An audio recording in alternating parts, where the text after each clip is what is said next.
আসসালামু আলাইকুম প্রিয় বন্ধু, আপনাদের জন্য একটা সুখবর নিয়ে আসলাম। আমরা যারা যারা আছি, আমাদের মতো গরিব যারা আছেন, তারা সবাই বাড়িতে যাওয়ার জন্য স্টেশনে এসে ভিড় করেছে এবং স্টেশনে আছে গাড়ির জন্য অপেক্ষা করতেছে। আমি আপনাদের ওটাকে একটু দেখাতে যাচ্ছি। এই যে দেখেন, এখানে অনেক অনেক যাত্রী আছে এবং একটা গাড়ি কিছুক্ষণ আগে চলে গেছে। এখন আরেকটা গাড়ি আছে, সেই গাড়িটা আসলেই এনারা সবাই বাড়িতে যাওয়ার জন্য প্রস্তুত আছে, বাড়িতে চলে যাবে। তো দেখেন, আমি আপনাদেরকে পুরো ভিডিওটা দেখানোর চেষ্টা করলাম। তো স্টেশনটা দেখছেন কী অবস্থা, ওখানে একদম সামনে আমার পিছনে যা আছে, ওখান থেকে নিয়ে আপনারা এই যে দেখেন এ পর্যন্ত আসছে স্টেশনটা। আর এখন টঙ্গী স্টেশন, রেল স্টেশন আগের চেয়ে অনেক ভালো করতেছে এবং ভালো করছে, অনেক উন্নত করছে এবং অনেক উন্নত মান করে হচ্ছে। দেখেন চতুর সাইডে আপনাদের আমি ঘুরে ঘুরে দেখাচ্ছি। এটা হচ্ছে টঙ্গী রেল স্টেশন। তো আশা করি আপনারা সবাই দেখছেন, আর আমার সাথে থাকলে আরও অনেক কিছু জানতে পারেন, দেখতে পারবেন, এতে কোনো সমস্যা নেই।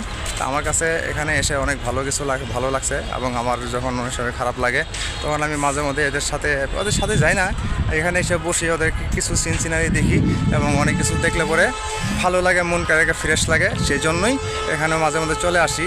এই যে আজকেও গেছিলাম, বললাম যে গুলশান নতুন বাজার গেছিলাম আপনার গাড়ির জন্য, তাই আসলাম ওই সাইড দিয়ে নাইমা, গাড়িতে উঠছে ওখান থেকে রিক্সা দিয়ে নাইমা স্টেশন আসলাম। এখান থেকে এটা পার হয়ে আমরা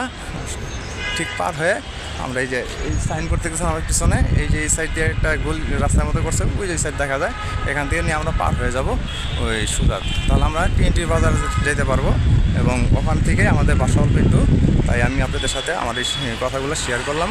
অবশ্যই ভিডিওটা লং হলেও একটু দেখবেন, দেখলে পরে আপনারা আমার একটু ভালো লাগবে এবং আপনারা দেখে একটু আনন্দ পেতে পারেন। তো এরকম দৃশ্য যদি আপনারা দেখতে চান, আমি অবশ্যই আপনাদেরকে আরও ভালো দৃশ্য দেখাইতে পারবো। কিন্তু আপনারা যদি আমাকে পছন্দ করেন এবং বলেন যে আমি আরও ভালো সুন্দর ভিডিও চাই, আরও সুন্দর করে দেন, তাহলে আমার ভিডিও করার জন্য আগ্রহী বেড়ে যাবে। তো সেই জন্যই আমি আপনাদেরকে সবার কাছে আমি রিকোয়েস্ট করতেছি যে আপনারা সবাই আমার ভিডিওটা দেখবেন এবং সবাই আমাকে সাবস্ক্রাইব করে ভালোবাসা দিয়ে আপনাদের পাশে আমাকে রাখবেন। এটি আমি চাই, এই ভালোবাসাটুকুই আমি আপনাদের কাছে চাই। আপনাদের পাশে আমি সবসময় থাকতে চাই। যদি আমার কথাগুলো কারোর কাছে খারাপ লেগে থাকে, অবশ্যই আমাকে ক্ষমা করে দিবেন, ক্ষমার দৃষ্টিতে দেখবেন। অনেকেই ছোটো ভাই মনে করতে পারেন, বড় ভাই মনে করতে পারেন, করে আমাকে ভুল হলে ক্ষমা দৃষ্টিতে দেখবেন। তো অনেক রোদের তাপ আর আমার চোখের একটু সমস্যা, যার ফলে কিনা রোদটা চোখে লাগলে চোখটা জ্বলে। এই সময় অনেক সময় আমি গ্লাস লাগাই, আর অনেকেই মনে করে যে আমি স্টাইল করতেছি।